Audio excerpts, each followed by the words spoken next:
Under-20 women's sub চ্যাম্পিয়নশিপের first match Bashundhara Kings অ্যারেনায়, যেখানে বাংলাদেশ শ্রীলঙ্কাকে বড় ব্যবধানে হারিয়েছে এবং এই বড় ব্যবধানে হারানোর পেছনে একটা বড় ভূমিকা রেখেছেন মোসাম্মদ সাগরিকা।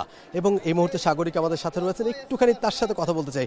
সাগরিকা, ঠিক এই মুহূর্তে কেমন লাগছে আপনাকে? হ্যাট্রিক করেছেন নিজে এবং বাংলাদেশ বড় ব্যবধানে জিতেছে। অনেক ভালো লাগতেছে। এটা ভালো লাগার কথা যে প্রথম ম্যাচে আমি হ্যাট্রিক করছি, বাংলাদেশকে জিতাই দিতে পারছি। অনেক ভালো লাগতেছে, যেন নেক্সট ম্যাচে আরো গোল করতে পারি। গত সাফের কথা নিশ্চয়ই মনে আছে, বেশি দিন আগের কথা না, এবং সেই ম্যাচে আপনি সর্বোচ্চ গোলদাতা হয়েছিলেন, 4টা গোল করেছিলেন। ফাইনালেও ইন্ডিয়ার সাথে ওই ম্যাচও আপনার একমাত্র গোলে বাংলাদেশ সমতা এসেছিল এবং শেষ পর্যন্ত বাংলাদেশ চ্যাম্পিয়নও হয়েছিল ওই ম্যাচটাতে এবং ওই আসরে। ওইটার কথা নিশ্চয়ই মনে আছে। এবং ওইরকম আরও একটা টার্গেট এবার আছে কিনা, যে আবারও হাইয়েস্ট গোল স্কোরার কিংবা আবারও ভালো খেলে বাংলাদেশকে কিছু এনে দেওয়া?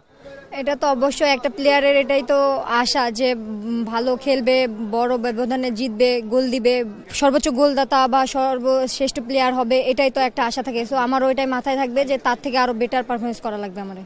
সাগরিকা, গত ওই সাফে আপনাকে সবাই চিনেছিল আলাদা করে এবং তখন থেকে আপনি আসলে নতুন করে নিজেকে চিনিয়েছিলেন। এই ব্যবধানগুলো কি ওই সাফের পরে কি এরকম মনে হয়েছে, বা নিজে যখন বাড়িতে গেছেন আপনার এলাকা উত্তরবঙ্গে এবং ওইখানে গেছেন, এই আলাদা করে পার্থক্যগুলো বুঝতে পারেন? অবশ্যই, আগে আমাদের কেউ চিনতো না, সো এখন সবাই রাস্তাঘাটে দেখলে সবাই কথা বলে, সবাই হাই হ্যালো করে, তো অনেক ভালো লাগে যে আগের থেকে অনেকটা পরিবর্তন হয়েছে। ওই সাফে যখন খেলছিলেন তখন আপনার জন্য এত বেশি চ্যালেঞ্জিং ছিল এবং আপনার বাবার কথা আপনি বলেছিলেন, আমাদের ইন্টারভিউতে বলেছিলেন, এবং এই সাফ পর্যন্ত এই এতটা সময়ের মধ্যে কতটা আসলে পরিবর্তন হয়েছে মনে করছেন? অনেকটাই পরিবর্তন হয়েছে, যে আগে সাগরিকারে কেউ চিনতো না, আর এখন আমি ফুটবলে আসার পর সবাই চিনে, আমারে সবাই জানে, এটাই অনেকটা পরিবর্তন হয়েছে অনেক।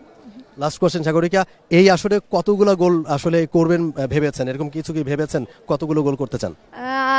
সৃষ্টিকর্তা যেটা রাখছে এটাই হবে ইনশাল্লাহ। আরও এর থেকে আরো ভালো পারফরমেন্স নিয়ে আমরা জিতে বাংলাদেশকে thank you so much.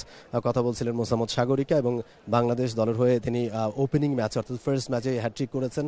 Bangladesh দল বড় ব্যবধানে জিতেছে এবং যেমনটা তিনি আসলে কতগুলো গোল করবেন সেটা তিনি বলতে চাননি, তবে নিজের মধ্যে তো সেই একটা টার্গেট রয়েছে, সেটা আসলে আপাতত লুকিয়ে রাখছেন তিনি। তবে বাংলাদেশকে আবারও চ্যাম্পিয়ন করতে চান এই সাফের এই মঞ্চে, তেমনটা জানাচ্ছিলেন Sagarika. For more updates, subscribe to our YouTube channel and click on the bell icon. Follow us on Facebook and Instagram. Download T-Sports app to enjoy exciting games and highlights. Visit tsports.com.